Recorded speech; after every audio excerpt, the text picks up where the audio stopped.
Mga winning moments ng mga celebrities sa 38th PMPC Star Awards for TV.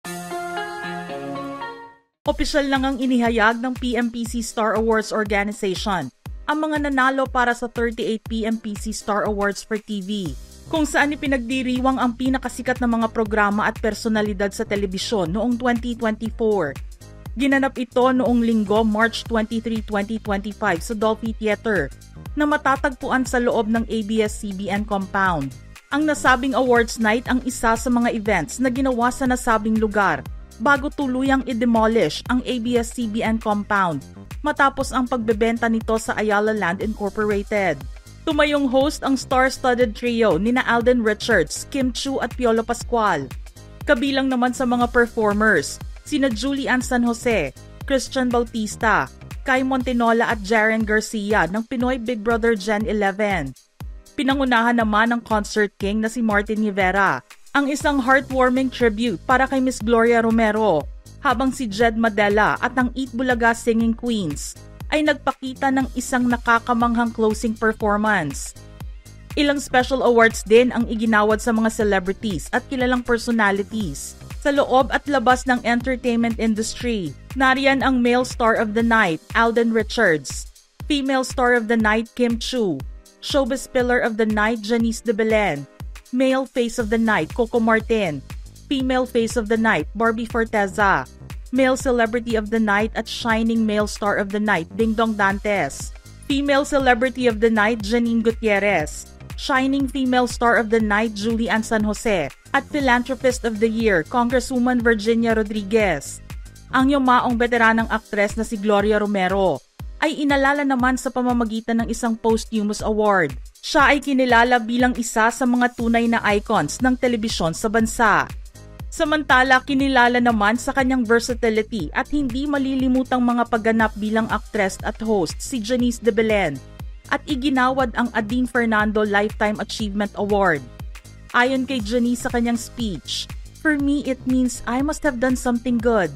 Pinarangalan naman ng Herman Moreno Power Tandem Award ang dalawang on-screen duos, ang kapamilya stars na sina Kim Chiu at Paolo Avellino para sa Linlang, at kapuso stars na sina Barbie Forteza at David Licauco para sa Pulang Araw. Nag-uwi ang kapatid channel ng TV5 ng ilang parangal. Andyan ang Best Magazine Show host Mark Logan para sa mga kwentong Mark Logan, Best Comedy Actor Roderick Paulate, The First Family, Best Child Performer Zion Cruz, Ang Himala ni Nino, Best Game Show Will to Win, at Best Male TV Host Vic Soto para sa Eat Bulaga. Si Julius Babaw na isang veteranang journalist ay tumanggap ng Excellence in Broadcasting Lifetime Achievement Award. Hinangaan siya para sa kanyang walang takot na investigative reporting. Ibinigay naman ang Best New Male TV Personality Award kay Andres Mulak, na nakilala sa sitcom nila na The First Family.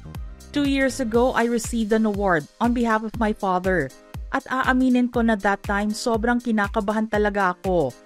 At 2 years later, nandito ako receiving my first award. At syempre, kinakabahan pa rin ako. I'd also like to thank my family, my father, who was also an inspiration to me, my mom who continues to help me every single day, and of course my sister who I love so much, ani Andres sa kanyang speech. Ang kapamilya naman ng ABS-CBN ay nakapag-uwi rin ng mga awards. Ang ilan pa rito ay major awards. Nakuha ng mga Pinoy Big Brother Gen 11 hosts ang award bilang Best Reality Show Host. Ang rising star na si Fiang Smith, na siyang fan favorite sa simula pa lang ng Pinoy Big Brother Gen 11, ay pinarangalan bilang Best New Female TV Personality. Aniya sa kanyang speech, "Super grateful ako. It's such an honor na ma-recognize as a new TV female personality. Thank you sa mga fans ko. Super overwhelmed ako. My heart is full. Thank you so much PMPC. Cheers to all newbies." Samantala, nasungkit naman ang noontime show ng ABS-CBN na It's Showtime, ang Best Variety Show Award. At isa sa mga host nito na si Ann Curtis ay nakakuha naman ng titulong Best Female TV Host. Naigawad sa primetime action drama ni Coco Martin na FPJ's Batang Quiapo, ang Best Primetime TV Series Award. Ani Coco, Sobra kaming nagpapasalamat talaga sa lahat ng taong sumusuporta at nagmamahal sa show. Napunta rin sa ilang kapamilya talents ang ilang major acting awards. Si Piolo Pascual ang nag-uwi ng Best Drama Actor Award para sa Pamilya Sagrado, habang si Kim Chiu ay nanalong Best Drama Actress para sa seryeng Linlang. Si Janine Gutierrez ay ginawaran naman ng Best Drama Supporting Actress para sa Lavender Fields. Ani Janine, "I'm so happy talaga. Hindi ako makapaniwala. Ito talaga yung role na akala ko hindi ko magampanan. Iti-treasure ko ito forever." At para naman sa ABS-CBN News Department, ang veteran broadcast journalist na si Kabayan Noli De Castro ay pinangalanan bilang Best Male Newscaster para sa TV Patrol. Aniya sa speech, "Salamat po sa PMPC sa Star Award na ito at sa pangalan din po ng mga tauhan ng ABS-CBN News in the service of the Filipino." Big win naman ang GMA Network sa 38 PMPC Star Awards, kung saan inuwi nila ang Best TV Station Award.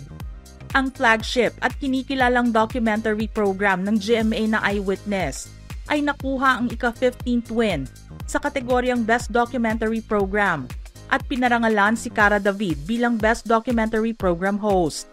Napanatili naman ng kapuso mo Jessica Soho ang titulong Best Magazine Show.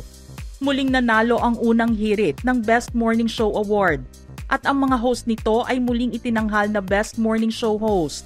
Ang longest-running public affairs show na Wish Ko Lang ay nag-uwi ng Best Public Service Program Award. Ang The Atom Aralio Specials ay pinagkalooban ng Best Documentary Program Award, habang kinilala naman muli bilang Best Educational Program ang Born to be Wild nina Doc Ferds Resio at Doc Nilson Donato. Kinilala ang kapuso primetime king na si Ding Dong Dantes bilang Best Game Show Host para sa Family Feud at Best Educational Program Host para sa Amazing Earth. Nakuha ni kapuso drama king Dennis Trillo ang Best Drama Supporting Actor para sa papel sa Pulang Lupa.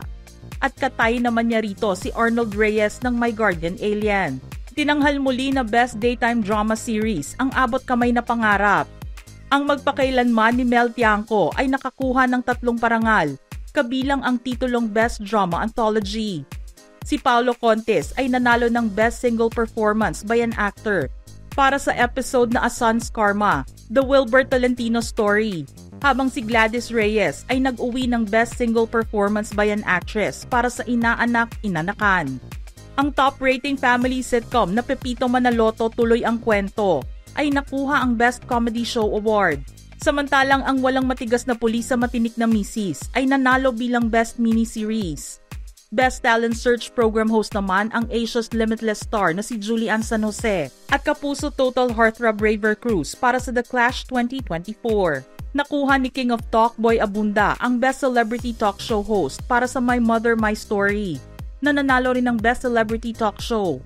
Ang Fast Talk with Boy Abunda ay ginawaran naman ng Best Showbiz-Oriented Talk Show at ang Block Time Program na Cayetano in Action with Boy Abunda ay ginawaran ng Best Public Affairs Program, habang sina Alan Peter Cayetano, Pia Cayetano at Boy Abunda ay itinanghal na Best Public Affairs Program Host.